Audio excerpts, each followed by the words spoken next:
Good day, everyone. Today I'll be talking about a literary report on the death in the Sawmill by Rony V. Diaz. Disclaimer: this video is for educational purpose only. Copyright disclaimer under Section 107 of the Copyright Act 1976. Allowance is made for fair use for purposes such as criticism, comment, news report, teaching, scholarship, and research. Fair use is use permitted by copyright statute that might otherwise be infringing. Non-profit, educational, or personal use tips the balance in favor of fair use. All images, information, and music belong to the rightful owner. Let's get to know the author. Rony V. Diaz is a Filipino writer. He has won several Palanca Awards. He joined the Manila Times in 2001 as the executive director. He eventually became a publisher and the president of the Manila Times School of Journalism. He has taught English at the University of the Philippines, Diliman, and has worked for the Philippine government as Foreign Service Corps. He is the author of the story The Centipede and other stories as well. He is the recipient of the University of the Philippines Fellowship for Literature, a Rockefeller Fellowship for Creative Writing, and is a member of the University of the Philippines Writers Club. Let's get to know the characters of the story. Major characters: Eddie, the narrator, also the witness. He is the son of the owner of the sawmill. Based on the story, Eddie might still be very young, considering that he's still in school, either high school or college perhaps. He has a passion for hunting. He was the one who knew that it wasn't an accident, that it was Rustico who killed Ray by using the chain. Rustico, the criminal. He is the husband of Dida. He is short, wide, and graceless. He is impotent and he's insecure about it. He is violent, possibly because he can't accept the mere fact that his wife is bearing another man's child. He also very possessive of Dida. Ray Olbis, the victim.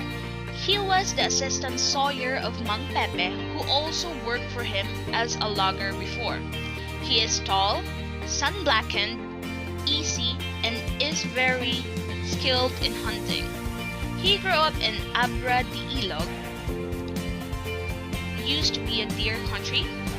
That is why it was a little bit hard for him to accept the fact that his hometown is slowly dying, the forest thinning because of the constant cutting down of trees. He is arrogant because it seems like he can't accept that he made a mistake, which is coveting his co-worker's wife. Now the minor characters. Mang Pepe, the owner of the sawmill and father of Eddie. Dida, she is the wife of Rustico. She has fair skin, feverish lips, shock of black electric hair. She is unfaithful and she is not contented with her married life with Rustico, probably because she wanted to bear a child. Lino, a foreman. Inong, worker who fetch Eddie at the pier. Time order. The story begins with a foreshadowing of events to come. The line, "That impotent bastard Rustico murdered Ray," implies that the action had already occurred. In the succeeding paragraphs, the narrator creates a flashback when he was down at the sawmill last summer to hunt. From here on, the story progresses in a linear chronological order up until the ending, where the story is cut. Here, the story ends with Rustico mushing about the chain and does not state the event of Ray murdering, which was strongly implied. With this, the readers are made to form form their own conclusion of the story to complete the hanging ending. Plot. Introduction. Eddie was down at the father's sawmill last summer to hunt as soon as school was out. He boarded a bus to Limery and a sailboat to Abra de Ilog, where he met Inong at the pier. When he arrived at the door, his father Mang Pepe greeted him and helps him deposit his bags and belongings. Conflict. Under a calumpit tree, Ray threw his burden down and sat to the ground. Told Eddie that Rustico's wife was pregnant. Eddie's wondering why Ray was worried about the wife of Rustico being pregnant, until a revelation struck him when Ray confessed that Rustico was impotent and couldn't bear a child. Afterwards, Ray admitted to Eddie that Rustico knows that Dida is carrying his child. Climax. Eddie heard Rustico's voice while passing by his hut telling Dida to drop the baby. The next morning, Dida ran away by hitchhiking a ride to town on one of the trucks. Rustico asked Manong Pepe if he could also go to town.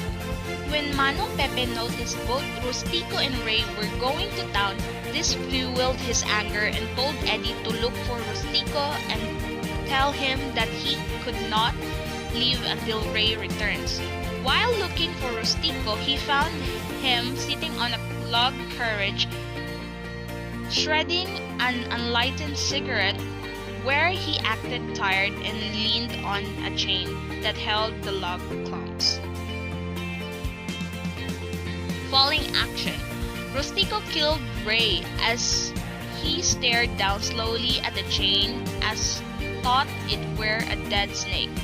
He mounted the carriage, kicked the clumps, and pulled the chain as he cracked the lever up and locked it. Conclusion. Eddie himself figured out Rustico, the impotent man, murdered Ray, that it was not an accident but the iron truth. Conflict. The conflict depicted in The Death in a Sawmill is an example of a man versus man. In the story, there is animosity between Rustico, who is Dida's husband, and Ray, who fathered Dida's child. The conflict here arises when Rustico learns of Dida's infidelity and is further aggravated by Ray's apparent lack of remorse for his actions, even mocking Rustico for his impotence. Conflict also existed between Rustico and Dida, rooted in Rustico's inability to give Dida a child. This problem eventually escalated into Dida's act of unfaithfulness toward her husband. Dida ran away from her husband, who had become increasingly violent. Her leaving was what ultimately provoked Rustico to murder Ray. The conflict in the story is basically centered on the relationship of these three characters, consecutively false from all the parties involved, and their disregards toward reconciliation was what eventually led them to their demise. Point of view. Death in a Sawmill is written in the first-person point of view. In the story, the narrator, identified as Eddie, recounts the event he witnesses and describes what he saw, heard, or felt in every scenario. Being a first-person narrative, we are able to get the insight of the narrator's thoughts and feelings. Thus, everything we know of the story comes from his perspective only. Using the first-person POV was not unintentional, but has its own purposes. First, it makes the story more compelling by limiting the awareness of the story to one person's perspective only. The story would have decidedly been far less engaging if the reader had known beforehand what Rustico was thinking or what Ray and Dida were up to. Second, it enables the readers to place themselves in Eddie's shoes and experience the events in the story as one of the characters. Lastly, it reinforced the illusion that this is a true story by writing the plot as though it was an account of a real person who had witnessed the event which led to the crime. Setting. The narrator stated that he took a bus from Limerick, a first-class municipality in the province of Batangas, and boarded a sailboat for Abra de Ilog, a second-class municipality in the province of Occidental Mindoro. The setting was located at Eddie's father's sawmill, which had different amenities for the families and in the business. The sawmill was isolated